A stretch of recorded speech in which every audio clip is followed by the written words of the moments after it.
darshan for you. So raising you to the next level of superconscious breakthrough is like hitting the reset button on your system, on your being. The science of BHAVASAMADHI darshan. The first thing we need to understand is that divine cosmic beings are real. They manifest from Kailasa, the enlightened time-space zone, through deities and incarnations. Divine cosmic beings manifest through the Archavatara deities in temples and through the BHAVASAMADHI darshans in Nijavataras, the incarnation. BHAVASAMADHI darshan is the science of Nijavatara, manifesting Paramashiva, the consciousness. It is where the formless, the being of Paramashiva, expresses through the Divya Sharira, the light body, and manifests as the Nijavatara, the physical form, which is the embodied form, for us to experience Paramashiva. Devi Parashakti expresses through the being of Raja Rajeshwari and manifests as the Nijavatara, the physical form, Devi Meenakshi. The Archavatara deity reflects the consciousness and manifestation being of the superconscious energy. But human beings are not mature enough to receive the higher level experiences from the Archavatara directly. And so the avatar, the physical embodied form, comes down to bridge the gap and create an experience of the superconscious energy in all of us. BHAVASAMADHI awakens your Kundalini Shakti, which is the latent potential energy in every human being. This influx of superconscious energy visibly slows down aging process and improves immunity to disease. During darshan, the whole brain becomes alive, turning into a superconductor of conscious energies that heal, empower, and transform our lives. And during the BHAVASAMADHI darshan, our neurons mirror that of the avatar. So the natural phenomenon of mirroring neurons activate the process, which are all the observed movements or information of the avatar just by seeing. That is, the entire body can silently and without moving receive what is happening elsewhere through a process of direct observation, experiencing the superconscious energy radiated by the avatar. The readings from the cosmic archives. The Akasha readings is not a prediction. It is reading from the cosmic archive. Beyond space, creation, and destruction happen simultaneously. In the dimension of time starts the past, present, and future. Because Akashic records are stored in Akasha, the space dimension, there is no past, present, and future. That is why what you call as happening, yet to happen, are clearly already recorded. So now we will be seeing who is the Supreme Pontiff of Hinduism. The Supreme Pontiff of Hinduism, Jagadguru Mahasannidhanam, His Divine Holiness Bhagavan Nithyananda Paramashivam, is the reviver of Kailasa, a macrocosmic, ancient, enlightened Hindu civilizational nation. The Supreme Pontiff of Hinduism is the 1008th incarnation of Paramashiva, as per Hinduism, and is recognized by his predecessors who are enlightened masters and adepts. The Supreme Pontiff of Hinduism has made the science of power manifestation, yoga, and temple-based universities a lifestyle for humanity.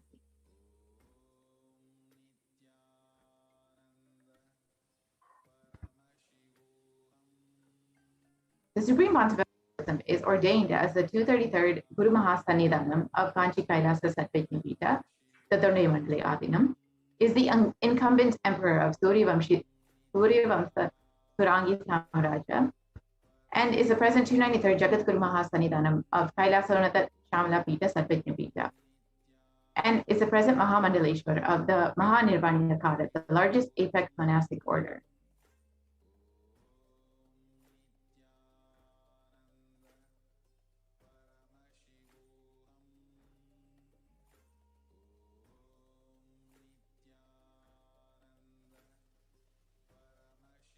The Supreme Pontiff of Hinduism is the 1008th Acharya Mahamandaleshwar, the head of all the spiritual leaders of Adlakada, the ancient apex body of Hinduism, is the present 23rd Guru Mahasannidhanam of Dharma Mukti Spargapura Adinam, and is elected as the Supreme Pontiff of Hinduism by a congregation of over 1,000 Hindu leaders.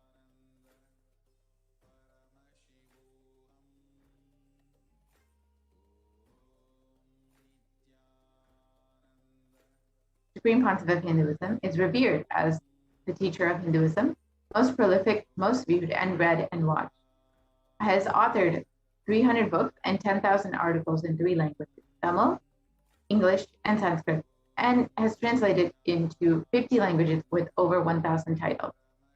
The Supreme Pontiff of Hinduism has over 20 million copies of books and articles sold, read, and downloaded, and has over 10,000 hours of discourses. The Supreme Pontiff of Hinduism has enriched 1 billion lives digitally, and is respected as a commentator of all sacred scriptures such as Upanishads, Bhagavad Gita, Shiva Sutras, Brahma Sutras, Yoga Sutras, Ashtavakra Gita, and the Jain Sutras, and many more. The Supreme Pontiff of Hinduism is honored as the leader of Hinduism, the most awarded, internationally recognized Hindu leader, is the reviver of 108 ancient Hindu sampradayas, including Rudrakanya, Rudras, Rishis, Rishikas, Bhairavas, Bhairavis, and Sanya. The Supreme Pontiff of Hinduism is the establisher of the largest Hindu university, Kailasa's Nithyananda Hindu University in the world, with satellite campuses in over 150 countries. The Supreme Pontiff of Hinduism has established over 1,000 Kailasa enlightenment ecosystems and is the founder and reviver of over 100 Sadhyapitas. The Supreme Pontiff of Hinduism is the collector of the largest Hindu library with over 1 million books, 1 million palm leaf scriptures, and over 20 million digital books. The word Diksha is derived from the, to give, and ksha, to destroy ignorance. It loosely translates as initiation. Diksha is the direct transfer of spiritual energy by an avatar through a look, a word, or a touch, which destroys ignorance of the initiate or disciple. Initiation triggers the possibility to create new grooves and neurological pathways in the brain and can even alter gene expression. We can go to the next slide, please.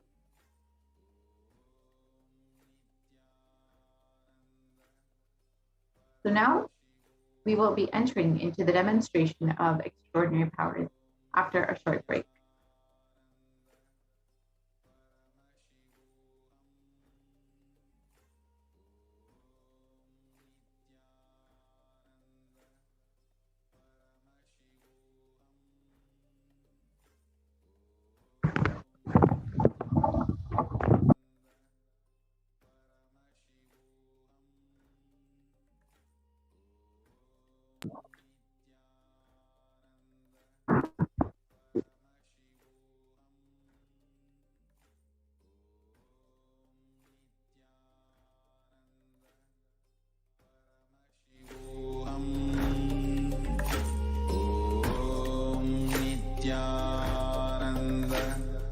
Paramashivoham.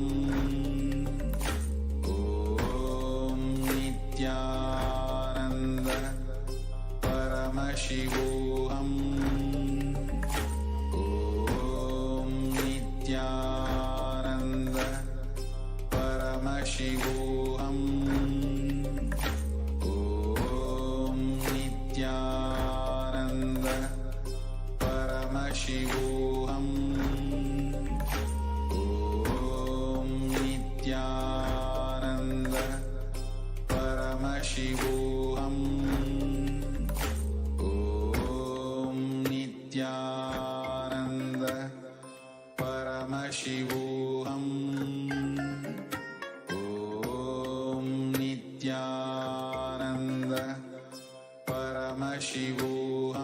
Paramashivoham. Om Nithyananda Paramashivoham. Nithyananda Paramashivoham. Om Nithyananda Paramashivoham. Om Nithyananda Paramashivoham. Om Nithyananda Paramashivoham. Om Nithyananda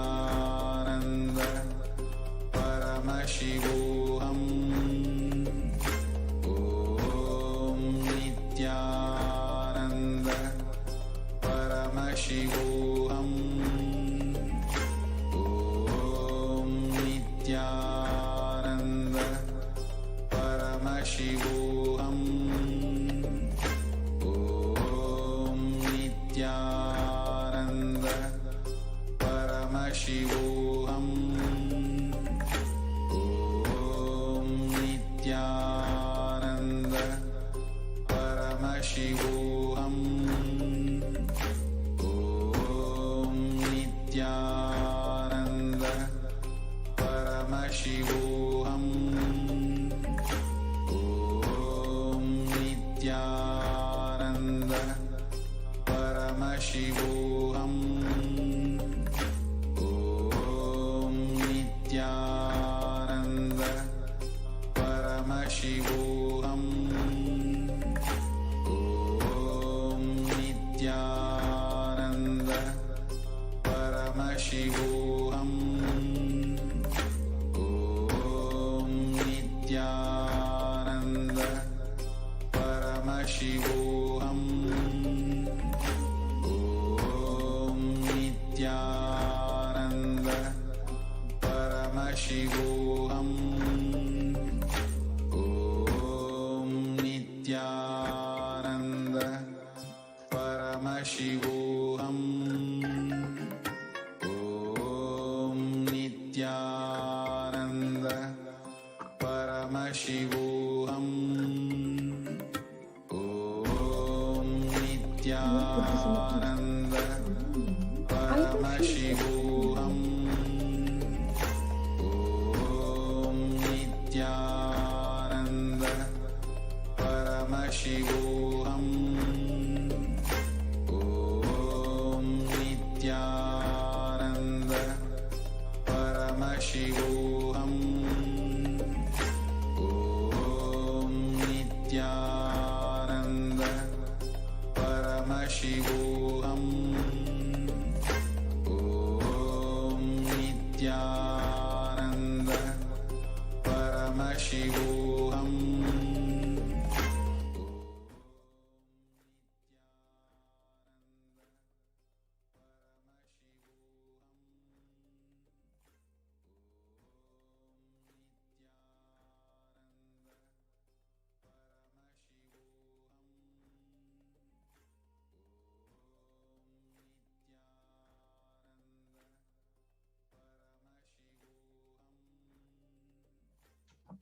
Nithyanandam, everyone, welcome back.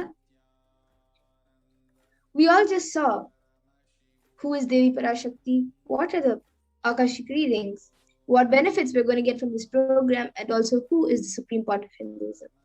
Now let's get into an exciting segment where we will be seeing a live demonstration of the powers of Paramashiva.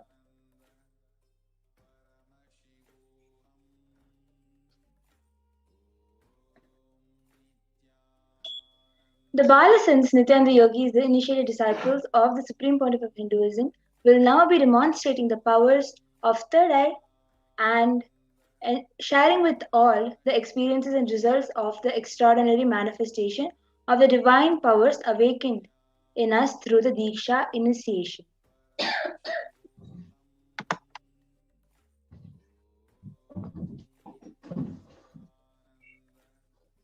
In today's BHAVASAMADHI Darshan, all of us will be getting initiated into the powers of third eye.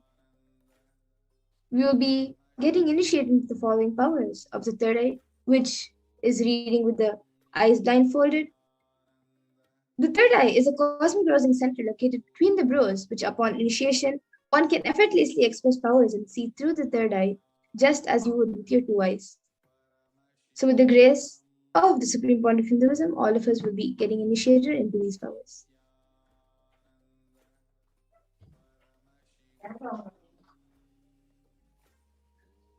What are Shaktis?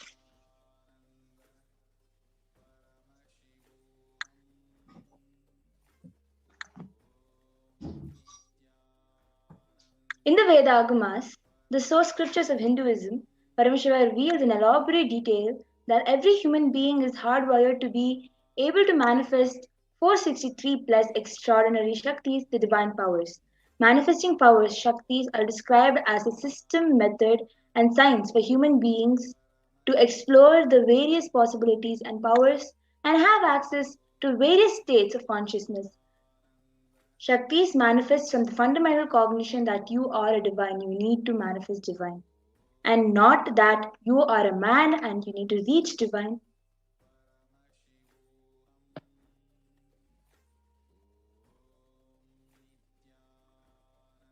Now, all of you might have heard the term Siddhis. So let's see some differences between Shaktis and Siddhis.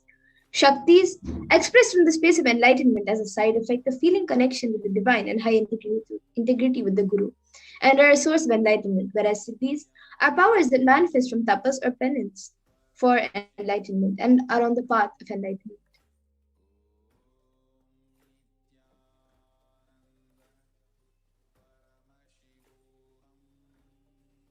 Few more explanations of Shaktis. The Shaktis of Paramashiva manifest through an ordinary human being in an extraordinary way after initiation from the avatar. And Shaktis are permanent, whereas Siddhis are not permanent. Siddhis may divert you from the space of enlightenment.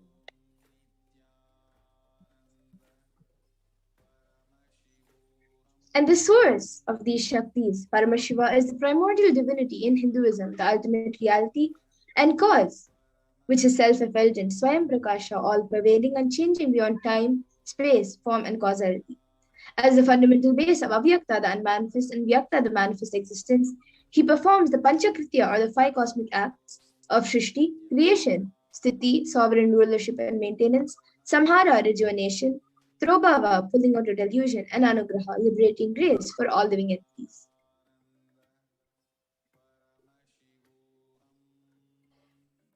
The avatar of Paramashiva, the supreme pontiff of Hinduism, Jagadguru Mahasannidhanam, His Divine Holiness Bhagavan Sri Nithyananda Paramashivam, as the thousandth living incarnation and representative of Paramashiva and the reviver of Kailasa, the ancient enlightened Hindu civilizational nation, the great cosmic borderless Hindu nation. Ever since the beginning of the civilization, the Sanatana Hindu Dharma has been the cradle of enlightened beings and highly advanced sciences.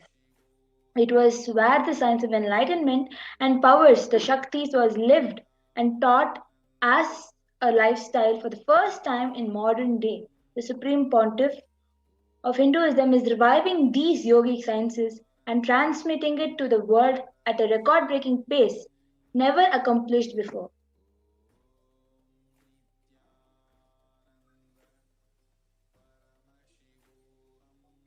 And now let's see the Guru Parampara, where these sciences of the knowledge and science of manifestation of these Shaktis are passed down from one generation to the next through Diksha, the initiation, by enlightened gurus. The supreme point of Hinduism, being recognized as an incarnation at a very young age, was trained and taught these sciences to receive and give the initiations and knowledge repositories for billions to manifest the science of our manifestation from the disciplines of Vedanta, Tantra, Shri Vidya, Yoga and Yogic powers, Mantra Shastra, Siddha Vidya, science of Aushadha, Advaita and Bhakti Yoga, Paramashiva Jnana and Paramashiva Vijnana.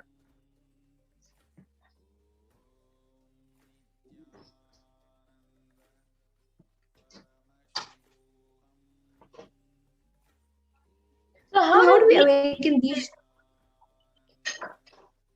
So how do we awaken the divine Shakti in us?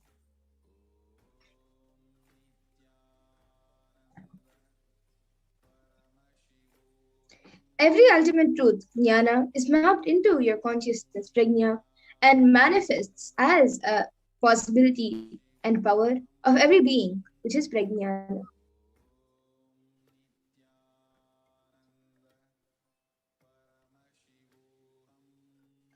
Yes, we can move on to the next slide, please.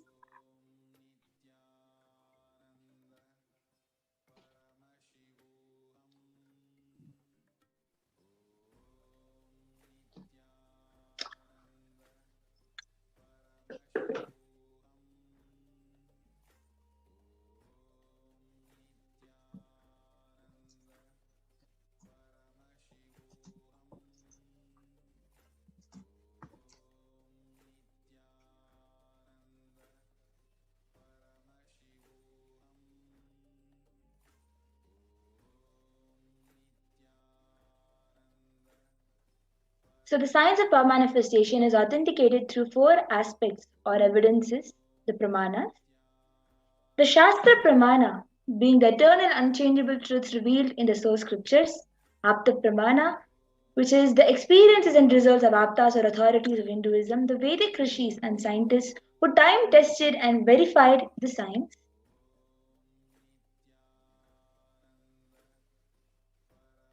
And the next is the Atma Pramana, or an account of the supreme point of Hinduism, this millennium's avatar's personal experience of the power manifestation, and the Pratyaksha Pramana, or the empirical evidence from observation and scientific experimentation.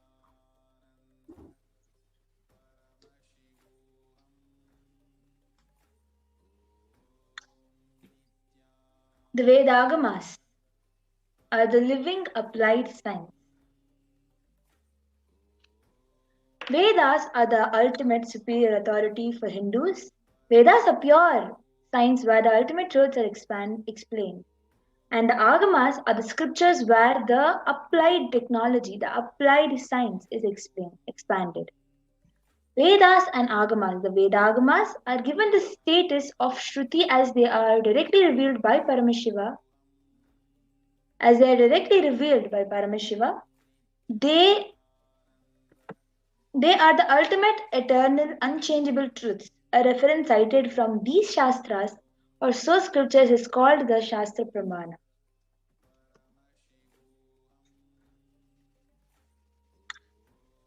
And now, let's get ready to witness a very unique and exciting demonstration live of the power of third eye.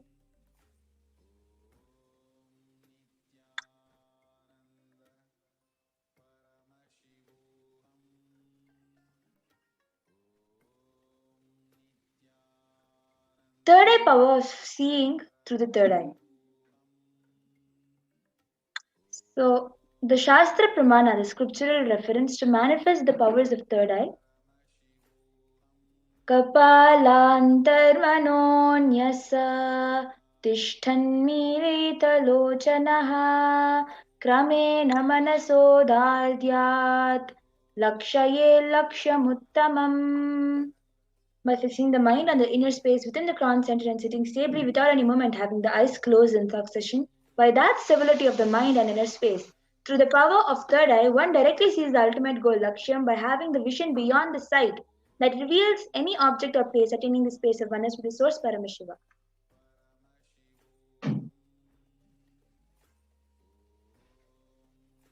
And the Apta Pramana for the power of third eye is where Krishna initiates Arjuna into the power of third eye. Natu mam shakyase drashto manenaiva swachakshusha divyam dadami te chakshuhu pashyam me yogamaishwaram. Bhagavan Krishna says to Arjuna, but you cannot see my cosmic form with these physical eyes of yours. Therefore, I grant you divine third eye vision. Behold my cosmic opulence. In the Hindu Purana Bhagavad Gita, Bhagavan Krishna initiates Arjuna into the power of third eye to behold Krishna's Vishwarupa Darshan, the vision of his cosmic form. In the 11th chapter of Bhagavad Gita, which contains the description of Bhagavan Krishna's cosmic form, is directly revealed by Arjuna as he sees Bhagavan Krishna through his third eye.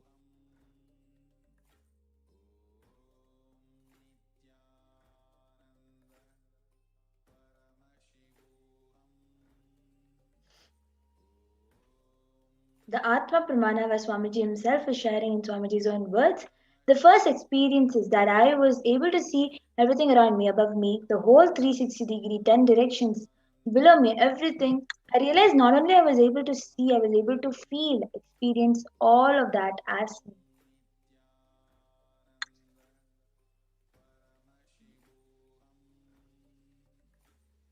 And now the Pratyaksha Pramana, the empirical evidence from the observation and scientific experimentation.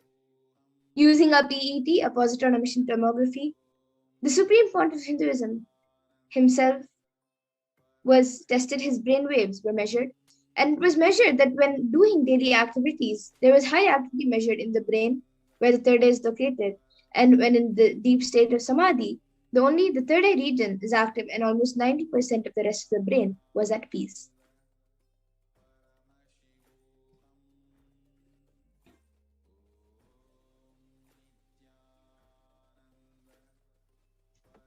So here is the Sakshi Pramana, the experiences and results of the extraordinary manifestation happening through the initiated disciples of the Supreme Pontiff of Hinduism, which is going to be demonstrated to each one of us as the live demonstration. Yes, so we will be back in just a minute for seeing the live demonstration of the powers of the third eye.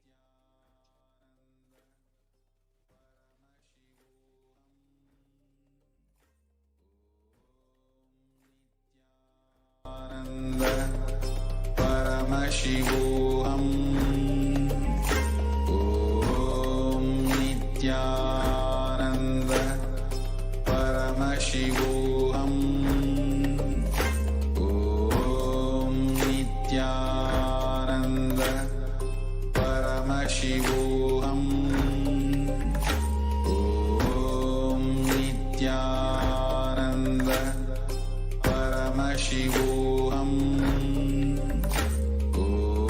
Om Nithyananda Paramashivoham. Om Nithyananda Paramashivoham.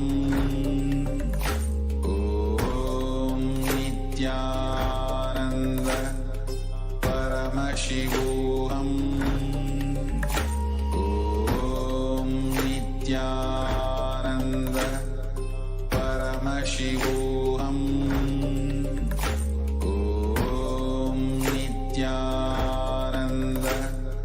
Paramashivoham. Om Nithyananda Paramashivoham. Om Nithyananda Paramashivoham. Om Nithyananda. Yes, so now I have with me Paramashivoham.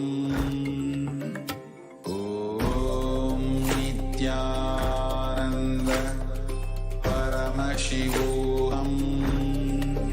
yes, Nithyananda. Om Nithyananda. So now I have with me Nithyananda.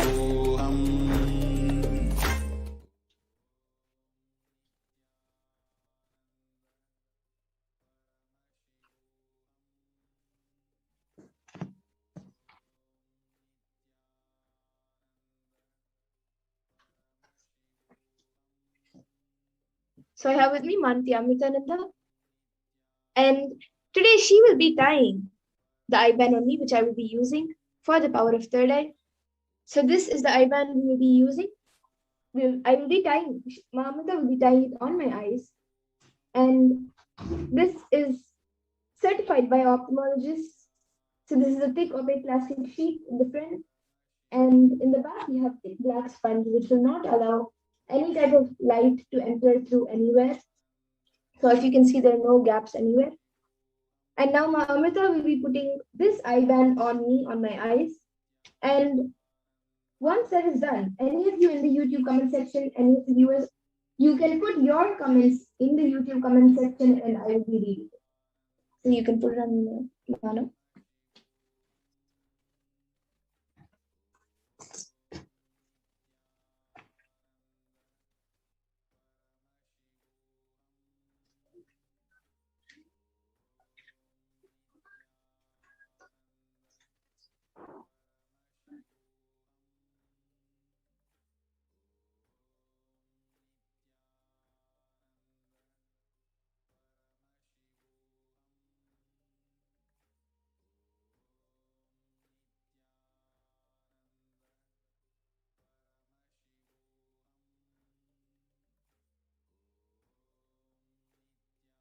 Yes, so now all of you can see the eye band is put on me. I will be turning to my right, to my left, up and down. So all of you can see that there is no gaps anywhere around my eyes in a way I'll be able to see. But yes, of course, I will be able to see through my third eye. So now any of you who are watching us on YouTube can put your comments on the YouTube comment section and I will be reading it out.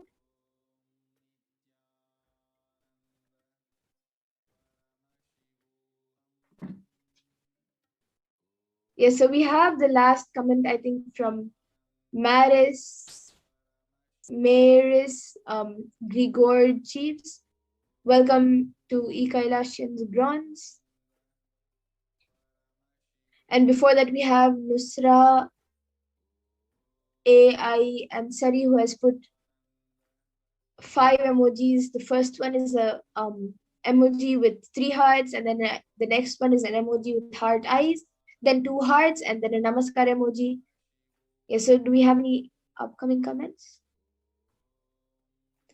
So any of you can post your comments, either a sequence of numbers, a sequence of emojis, or a sequence, or not even a sequence. You can even put just random letters, random words, or a sentence which doesn't even make sense. We can maybe go up. Yes, so about Ma Nusra AI Ansari, we have P. Gill. Can I have a body scan, please? Yes, Ma, we will be doing the power of body scanning after this.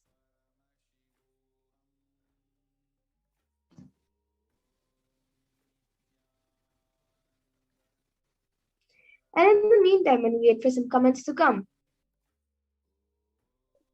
let me share my experience of how I see it and how you also can manifest it. So when I see through the third eye, for me, it appears as it is. So however it's projected in front of me, I will be seeing it like that.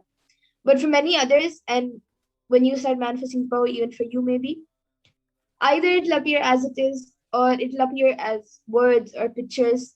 So we have even many other yogis who do the power of third eye. Maybe you write the word hill and they see pictures of hills, or you write ice and they see a picture of ice, or maybe you give them a picture but they see it as a word. So the power manifestation can happen in different ways. So all of you, when you do the power manifestation, you can experience and share your experience of how you are manifesting the power. And of course, it's not only us who can manifest the powers, even you, all of you can manifest the powers just after the initiation.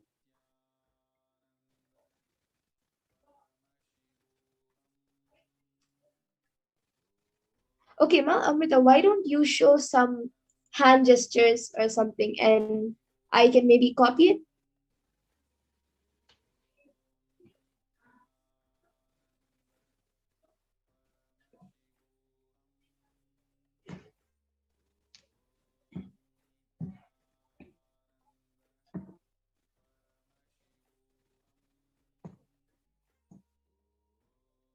Okay, I think we have a comment from Carlos Rosales. Welcome to Kailashian's Bronze.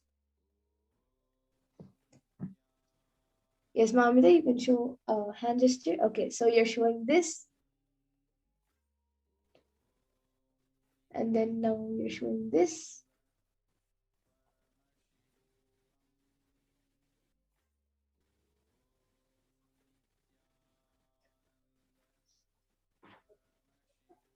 Okay, that's great. Okay, now with this, I request Mamita to remove my eyeband.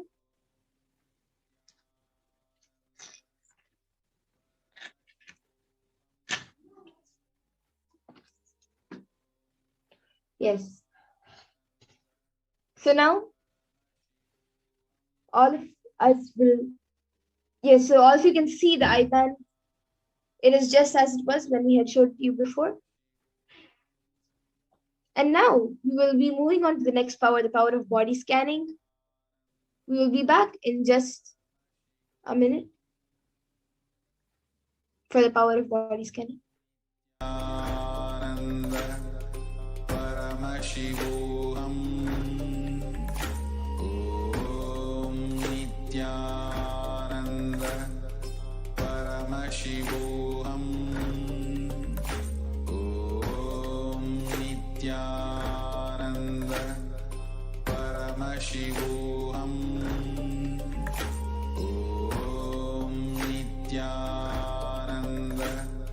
Paramashivoham. Om Nithyananda Paramashivoham.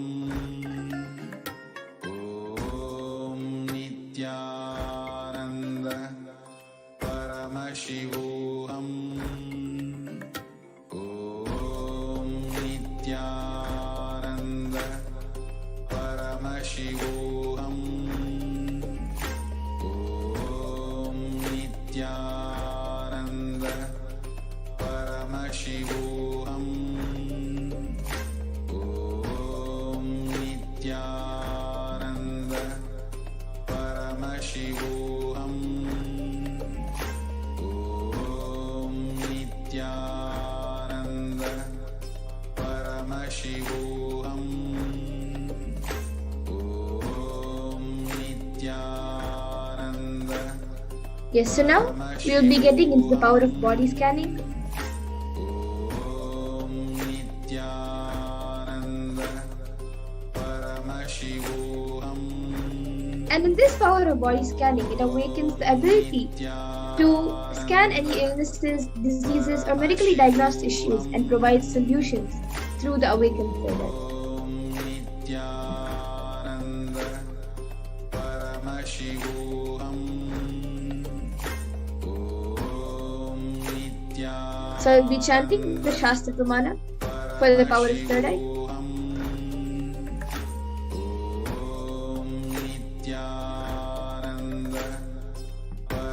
Swadehe jagato vapi sukshma sukshmatarani cha tatpani yani nilayam dhyatpante vyajyate para. The translation for this verse is Bhagavan Paramashiva says, cognize deeply that from the subtle to the subtlest consecutive principles of your whole body, Swadeha, or the whole universe, simultaneously consist of their essential reality. They are being absorbed in their source cause Paramashiva by the experience of such restful awareness.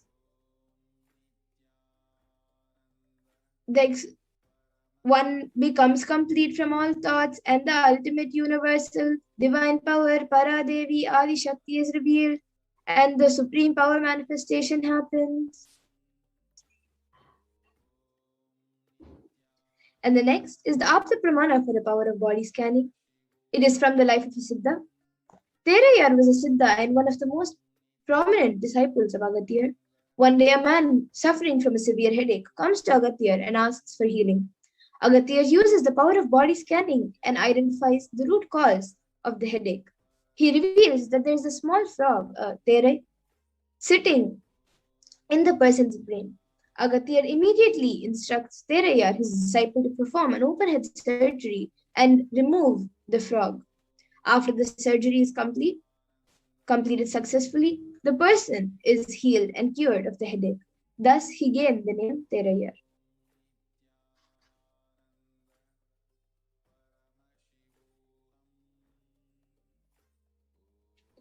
And the Atma Pramana, when the Supreme Point of Hinduism himself used the power of body scanning, it was revealed by the Supreme Point of Hinduism on the 22nd of December, paraphrasing his words. Only when I had the multiple compound hand fracture, I was forced to go for surgery and therefore for medical checkups related to that. At that time, they detected heavy metal quantity in my different organs. It was revealed that I had been poisoned without our knowledge. I immediately used diagnostic methods instead of medical facilities to study the body condition due to the poisoning. Through body scanning, I found out what the problems, imbalances happened, and where balances had to be done. I used allopathy as the second opinion to verify my findings.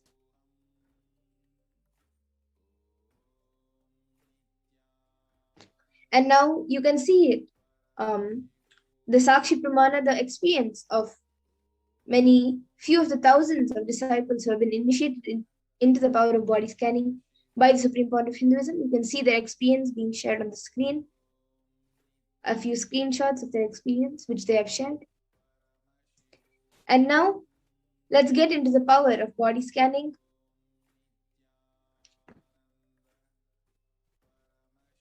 So all of you can, whoever would like a body scan, can put your comments in the YouTube comment section.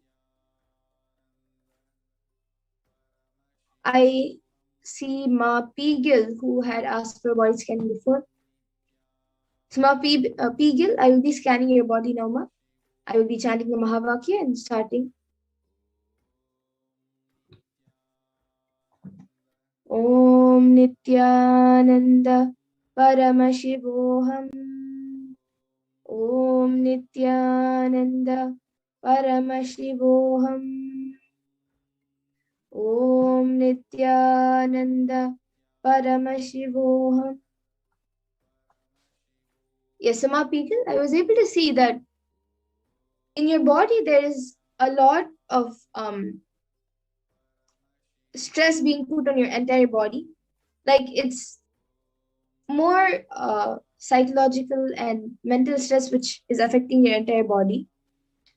And I was able to see that for all of that stress to reduce and for it not to affect your body so much, and like even physically for it to not affect your body, I was able to see every day you have to have haritati in the night, drink lemon juice, and you should also do at least 12 Surya Namaskars every day morning. This will help balance all the hormones in the body and also reduce the stress which you're putting on your body. This is what I was able to see. So Ma Peegan, if you're able to relate to what I said, you can get back in the comment section. And I see Carlos Rosales, who has put greetings from Tampico. And yes, after that we have Ainar's Avotina, who has asked for a body scan. And please tell me what is my root pattern. So Ma Pragnana, maybe you can scan for Ainar's Avotins. Yes, ma'am. And I also see Ma Nusra AI Ansari, who has asked for body scanning. Yes, Ma, I will be scanning you now.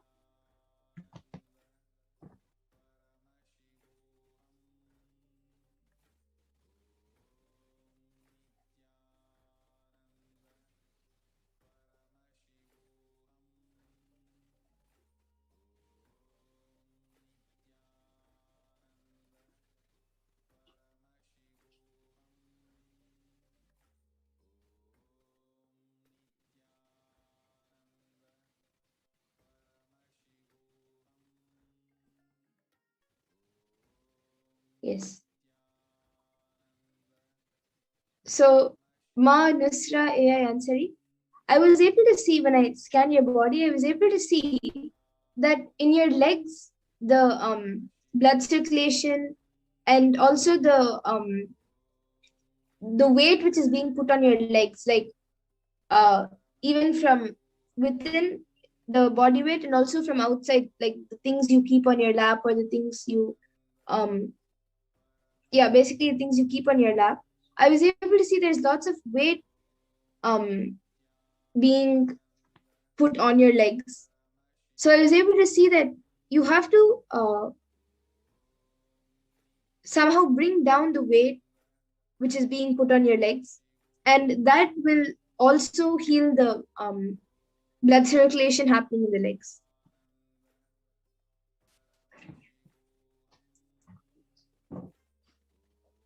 Yes, Ma Pragnana, you can share.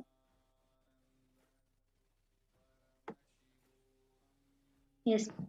So I was able to see that you need to have a little bit more of intake of water, and you have the whole body pain, which you can heal just by doing some kumbhaka, that's netra kumbhaka or some pranayama. And you can do the kriyas that is told by Swamiji. from the websites. You can get it. I was able to see there is some imbalance in oxygen and breathing level too.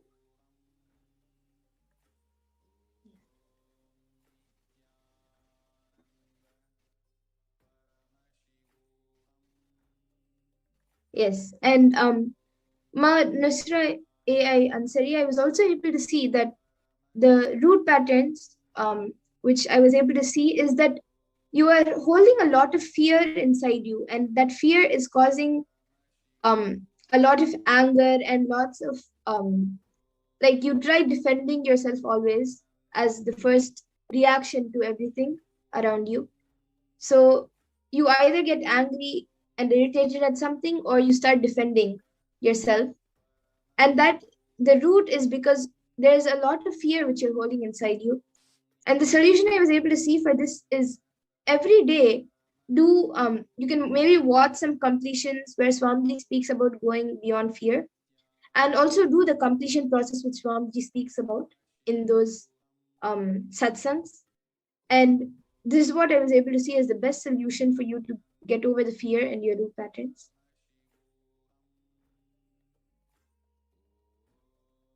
So you can get back in the comment section. And Ma Ainar's Overtins, you can maybe get back in the comment section if you were able to relate to what Ma Pragnana said. Yes, and I'm seeing Ma Nusra Ansari who has put very true, Ma, my leg and feet heavy and pain. Okay, yes, Ma, thank you. So please try reducing the which is being put on your legs. Maybe you can stop keeping things on your lap always, and do more physical activities, but don't put lots of weight on the legs. You can maybe do some walking and stop keeping things on your legs. This will reduce the pain. Yes, and I see many others who have asked for body scanning. Ma Stephanie, Ma Pragnana, maybe you can start scanning for Ma Stephanie. And Ma Dolly Reddy has asked for body scanning and healing, I guess, for the eyes, chest, heart, and the whole body. So yes, Ma, I will be doing it for you, Ma.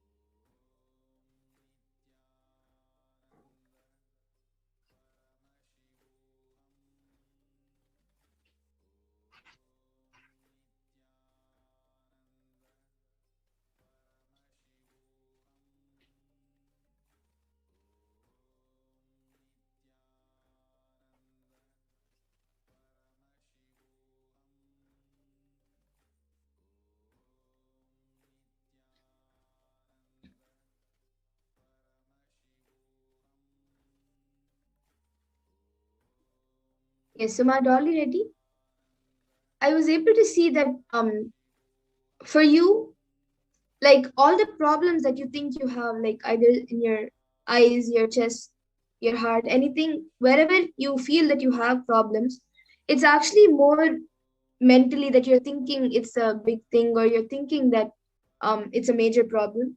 So the first step to reduce all of these problems, the pain, the problem which is happening in your entire body, the first step to get healed is to drop your cognition that it is a major problem. And then after that, I was able to see that start a healthy diet with proper vegetarian food, and which is organic and pure without any additives and without any chemicals. Start a proper healthy diet, and this will heal the rest of your body. This is what I was able to see, Ma. Yes, Ma Pragna, you can share. Yes, Ma Stephanie, I was able to see that you are stressing your back a lot in various activities of the day. You're stressing your back a lot, and I was able to see that you're having some allergies on your skin. Some spots, not exactly allergies, some spots on your skin that is making you have a lower energy about yourself. And the solution I was able to see is to have more haritaki. I'm able to see you're having haritaki, but a little bit more of haritaki is also needed. in you and chant Mahavakya so that your energy that you cause for yourself will be completed. Yes, so most definitely you can get back in the comment section. And for everyone else who's asking a body scanning, I think Matt already has asked for a body scanning for Dana Surgeon, who has also given the permission. And uh, Charlos Rosales. So yes, for everyone else who would like a body scanning, and I see even Ma Nusara AI answering who has asked for her sister. So for everyone else who is asking for a body scanning, and for even for others, today in the interest of time, we will be coming to the conclusion of the power manifestation segment, so we can move on to the next segments. But every day at um, 2 a.m. IST and 4 p.m. IST, we will be having the power manifestation segment. So all of you can again come and request for a body scanning, and we'll be more than happy to do it. I even see now Mark Beagle has asked for a body scanning for a friend. Yes, so all of you can come back again tomorrow for the body scanning and for other powers also. So with this, I thank all of you, all the viewers who have joined us today for the power manifestation segment, and please stay tuned for the rest of the segments and for the Parashakti Akashic readings. Thank you, Nithyanandam.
Yes.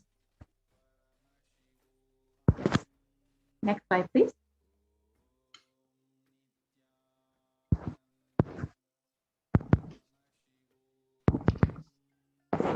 So the Dhyana Shloka for Devi Parashakti is from the Lalita Sahasranama Dhyana Shloka. Sindoraruna Vigraham Trinayana Manikya Mauli Spurate Taranayaka Shekharam Smitamukhim Mapina Vakshoruham Panibhyamali Ratna Shashakam Raktotpalam Bhibratim Saumyam Ratna Gatasta Rakta Charanam Dhyayet Paramambika. And the translation goes, the Divine Mother is to be meditated upon, a shining in a vermilion red body with a triple eyes spotting a crown of rubies studded with the crescent moon, a face all smiles, a splendid bust, one hand holding a jewel cup brimming with mead, and the other twirling a red lotus.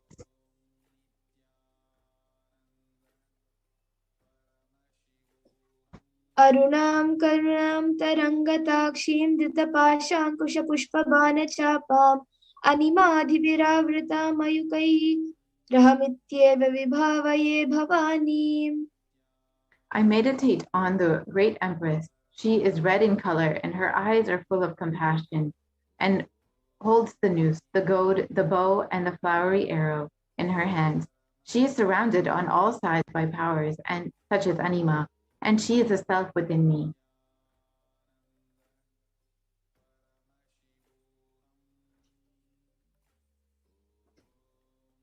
Devi is the ultimate pure feminine consciousness. Parashakti is the cosmic mother, and it is in her womb which forms the billions and billions of universes which come out and go in.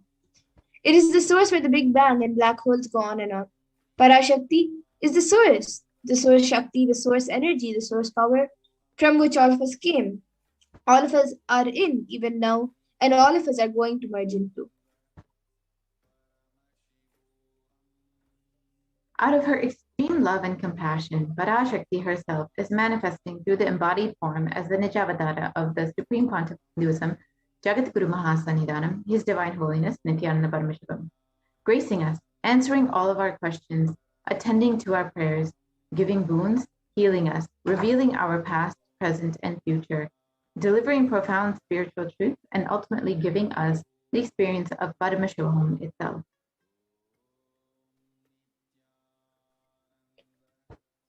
In the words of Devi Parashakti herself, raising as Omkara, expressing as Vedas and Agamas, blossomed as Srimkara, filled as Parashodasi, living in 40 triangles, the Kailasa Swamini, who is in Kailasa, Sripura Chintamani, Parashodasi, sitting as part of Paramashiva, Parameshwari, who rules the world, Paramashakti, Manonmani, Meenakshi, as Nithyananda. I took Nijavatara here to give good boon to everyone, to bestow all goodness. Hiranyagarbha Swarupini, Brahmanda Yoni, Shami, Chandramauli, Raphala, Aparna, Uma, Parvati, Savitri, Navayavana, Samrajya Lakshmi, Parameshwari, Parashodasi, Meenakshi.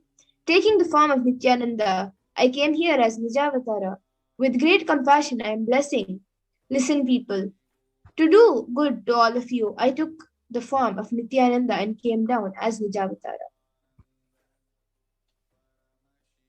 Raising in Omkara, blossoming as Shiva, manifesting as the source of existence, powers of existence, expression of existence, from the oneness of Om, blossoming into two as Prakriti and Purusha, blossoming as three Shaktis, Icha, Kriya, Jnana, growing as four Vedas, expanding as the five Panchabhutas, beyond the six chakras, filled as the Gotras of the seven Rishis, expanding as the eight directions, existing as the nine Grahas, blossoming as the 10 Indriyas, being as the 11 Rudras, and creating all the world, bringing life to tell and make truth blossom, and to do good, Parashodasi, Meenakshi, in the form of Nithyananda. I came to bless every one of you.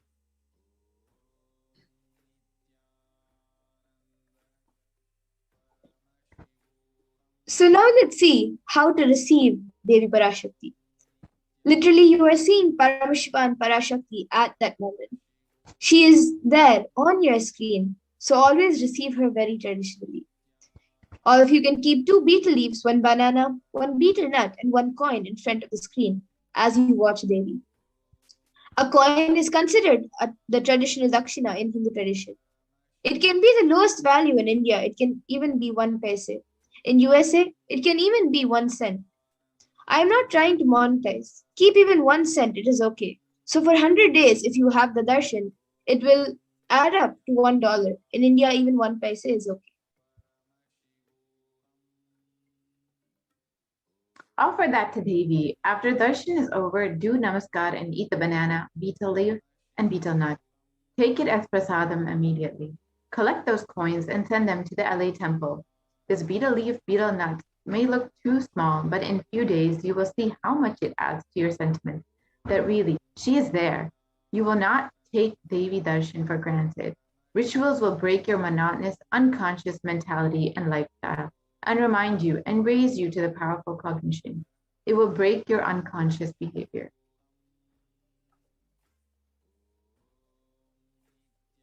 So if you can see in the picture, which is being projected, how to arrange your tambulam, how to set up your tambulam, the 2 betel leaves, the 1 banana, the betel nut, and the 1 coin. You can arrange all of these in one plate and keep it in front of the screen.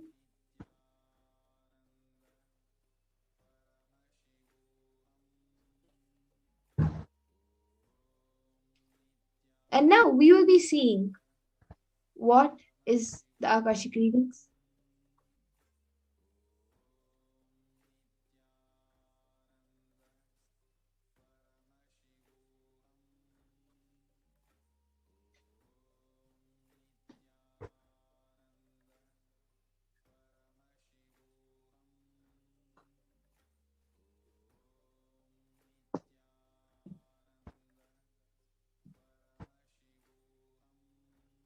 So what are the Akashic records?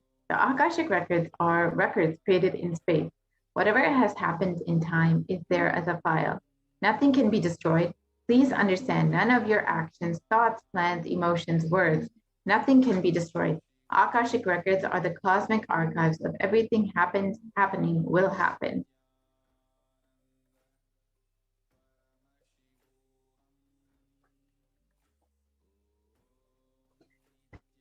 The Akashic records are the verbal, visual, 5-dimensional document of whatever is happening is continuously getting recorded. So all the information you collected from all your births is recorded in your DNA. You can access some of them just to understand and not to waste the time doing the same actions again and again.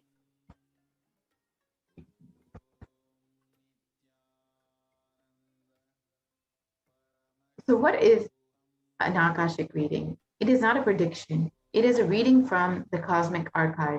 There is no such thing as past, present, and future. Beyond space, creation and destruction happen simultaneously. In the dimension of time starts the past, present, and future. But in the Akashic records, there is no past, present, and future. That is why what you call as happened, happening, yet to happen, are clearly already recorded.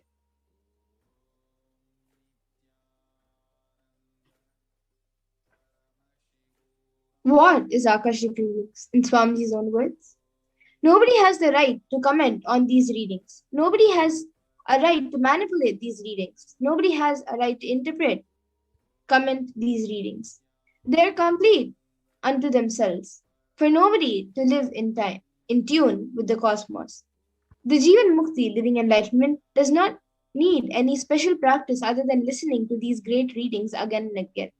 When you listen to these great readings, naturally your negative logic is penetrated, broken, and these great truths settle in your inner space and they make you live enlightened.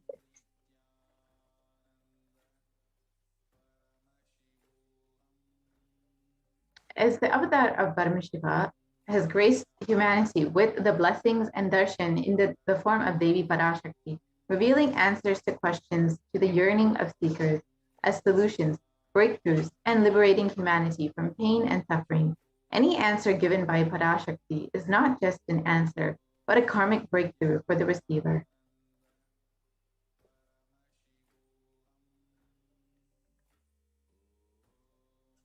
The Shastra Pramana for the power of Akash reading is from the Vijnana Bhairava Tantra, Dharana 61, Sutra 84. Akasham vimalam pashyan kritva drishtim nirantaram stabdatma tatshanad devi bhairavam vapurapnuyat. And the translation goes, Bhagavan Paramashiva says, looking at the spotless infinite etheric space, Akasha, beyond the sky and clouds, one should fix one's gaze from the third eye without blinking, continuously, and make the body and inner space steady and motionless. In that very moment, O Devi, one attains the nature and powers of the infinite space, Bhairava.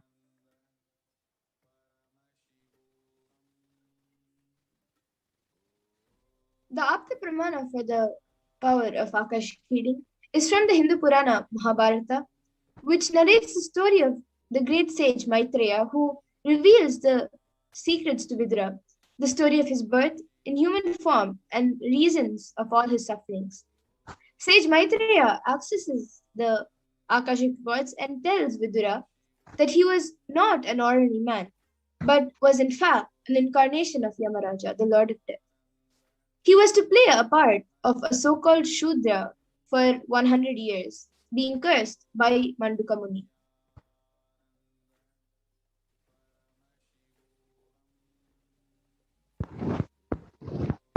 So the Supreme Pontiff of Hinduism has revealed that all the information you collect from all of your birth is in your DNA. You can access some of them just to understand and not to waste the time doing the same actions again and again. Accessing the DNA code, reading the Akashic records will be useful to you to be liberated from your default future, bringing an end to the binding cognitions, known and unknown sufferings, leading you to the experience of enlightenment, Paramashivoham.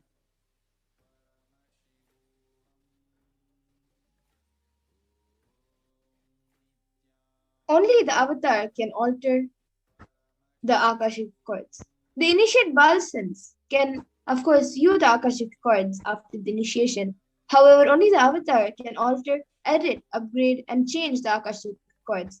During the Darshan and Dikshas, the Supreme Point of Hinduism blesses and upgrades the Akashic chords as per the prayers of the devotees.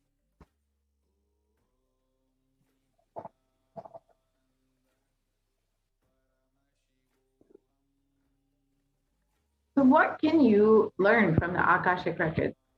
The Akashic records are the most accurate and unbiased answer to any question about your life, destiny, purpose, and any and everyday part of your life.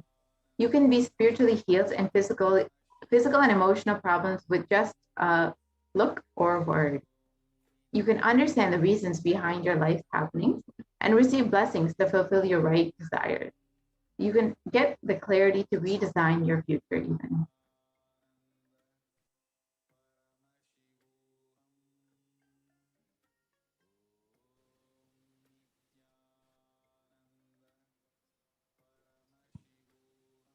Yes, so now we will be back for the next segment after a short break.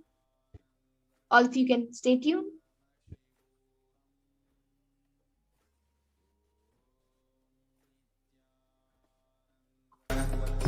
Paramashivoham. Om Nithyananda Paramashivoham. Om Nithyananda Paramashivoham. Om Nithyananda Paramashivoham. Om Nithyananda Paramashivoham. Om Nithyananda Paramashivoham. Om Nithyananda Paramashivoham. Om Nithyananda